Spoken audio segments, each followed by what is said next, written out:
and welcome to Walker Tea Review. I'm Jason Walker, and we are here to do what we do and enjoy teas. I've recently been able to experience come to a deeper level of teas. There's some people out there that have kind of opened up some new doors as far as the nuances that I had never noticed before. So it's great to have a community of people around you who can show you different aspects of tea, who can find different elements of the tea that you may not have picked up. So it's always worthwhile to come to a place like Walker Tea Review and be able to interact with others. Go ahead, share your comments in your posts, because you will find things that someone else will not. And you also need that feedback from others so that you can come to a full appreciation of a tea. We're going to be looking at a oolong today. This is a Teance or DongDing, depending on, I guess, which side of the Taiwan Strait you learn to pronounce the name of this tea. It's a oolong from a summit called the Cold Summit, and that's going to be getting out some of this leaf. Now I'm going to be using a traditional Chinese / Taiwanese style. I've got a spoonful of my leaf here, and I've got this is probably about a 3.5 ounce size gaiwan. So that first spoon goes in there. But the traditional, a lot of people that you'll see will just pile that leaf up so that when these have steeped and these tightly wrapped up balls of oolong have unfurled, I mean, they're nearly spilling out the sides here. So we want to get plenty in there to use a more traditional style. Our water's been brought to a boil and then has cooled for just a few minutes. Actually more like a minute, less than 45 seconds to a minute and a half actually. And here we go. So our water really kind of got up to a low rumble. I mean, it started to bubble up some, and then you take it off before it gets too high. Actually, I want to add just a tad more water, because what I'm doing with my lid, when I put that lid on, the water sticks out over the rim, creating a kind of a seal there. Traps in a lot of that heat. We're going to let that sit for just a few minutes, ever so briefly, as we talk about this tea. Again, this is from Teance, out on the west coast. Teance is their DongDing or Cold Summit Oolong, 2 ounces for $24. Their information on their product page will tell you also that this was roasted. This is more, there's a lot of traditional aspects to this tea. It was roasted over a bamboo fire. So let's go ahead and talk about these dry leaves for just a moment. Okay, you're getting that, first off, you're getting a kind of a floral pear type aspect that is characteristic. I find some similarities between DongDing, some of your other higher summit type of teas like the Lishan, Alishan as well, have this kind of floral pear juice note to them. Okay, let's pull out some of these leaves now and look at them as well. Yeah, they're rolled like a lot of your traditional oolongs are, bunched up together so that you get some kind of greenish yellow of some of the leaves, more of a greenish gray blue gray there together as well. You get a little stem, so this is more than one leaf attached here, and that's kind of what you're seeing overall on several of these leaves. Okay, so so far we've got some of that pear type of color, aroma.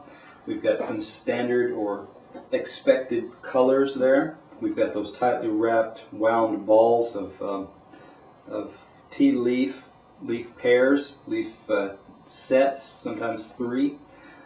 At least that's what we're expecting. Now with our gaiwan, if you're new to a gaiwan, you're going to be pouring or serving, and so you're going to have to be touching the rim. Now, if your liquor, your water, has risen up above the rim because of the heat pushing and expanding the water out, you're going to want to lift up that lid a little bit and kind of push those leaves around and get them offset to the side. You want to angle your lid over towards the side so you can pour. You want middle finger there, thumb on the rim there.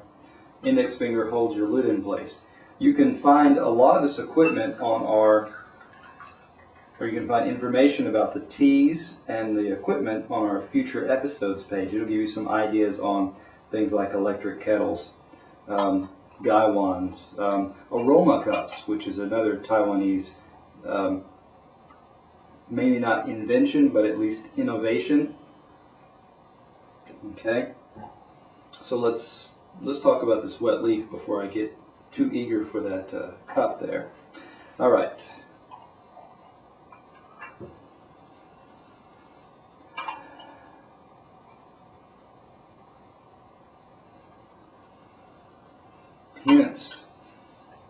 Hints of sweet, buttery,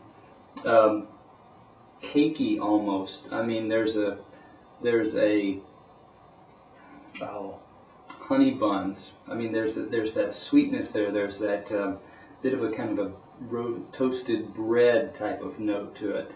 So with the sweetness, with even a little bit a creaminess, like a icing, or a butteriness, kind of light buttery, but more like a icing type.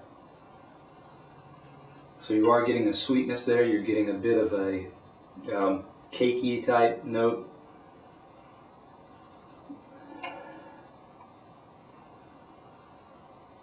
There's some things coming out, a bit of this kind of almost like an orange. There's a bit of a fruit element as well. A bit of a zesty, yeah, it does have this kind of a light citrus note. You know, citrus. No, I'm going to take that back. Not so much citrus. It does have a bit of a tanginess, but it's more of a plummy type. So if there's plum, there's honey bun type of, I feel in the nose, it feels like it's got an icing note to it and that sweetness. Okay, now our leaves, let's talk about our leaves here. As we were looking at before, here we got sets of leaves, 1, 2, 3, and another little one for 4. Leaves have not fully unfurled, indicating we could get a good second steep out of these leaves. Leaves are fairly intact. So I'm looking at the edges, see what kind of indication we have as far as not a lot of oxidation taking place, because this is a greener oolong, at least on the scale of, there's a bit of redness on some thickness here. Leaves have quite a bit of elasticity, they're not just shredding apart. Okay, let's see what else we've got here. More of the same leaf sets there. Anything else worth noting? Well, here's one that's kind of a little more ragged, just to kind of balance out. There are some nice full intact, and then you do have the occasional one that is a little more rougher looking as far as the leaf texture goes. So I'm going to put both of those here for our picture. And kind of spread those out so that they lay for easier display and show. There we go. All right, let's go to our, and that's, again, that's what you often see with a traditional style of preparation with a gaiwan. Your leaves have filled up nearly to the top there. They've gotten quite fluffy there. And you're going to use brief steepings for that. So that's not even going to sit down properly on the bowl there. All right, let's get to our liquor. Floral. Again, sweetness there. some of that pear, kind of a roasted pear, still honeyed, still kind of icing, cake icing type sweetness there. So you've got a little bit of pear, you got a little bit of honeysuckle, and some of that kind of cake icing, white icing type notes.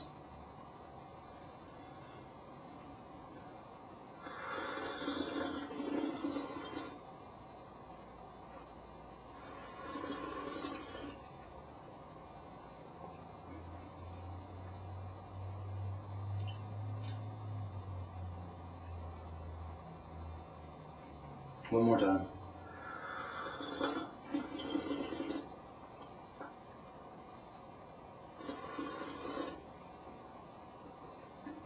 You got to slurp it to let the aromas travel up into your nose so you can detect those. Now, this one's subtler on the aromas. It's not over showy, it's not overpowering with this, hey, you got a nose full of flowers right now. So that's a positive in the right direction. You are still getting some of the more gentle honeysuckle, some of that gentle sweet pear type notes to it. So that's, again, positive. The texture in your mouth, initially lighter, and then as the aftertaste, you're getting this thick, almost gummy, gooey feel in the mouth, which that's a positive. You want a tea that gives you that doesn't finish too soon. It gives you plenty to feel and enjoy in the aftertaste. The aftertaste comes back a little bit of watered down honey, so it does have a bit of a sweetness. It does have some thickness to it. Again, that's a positive.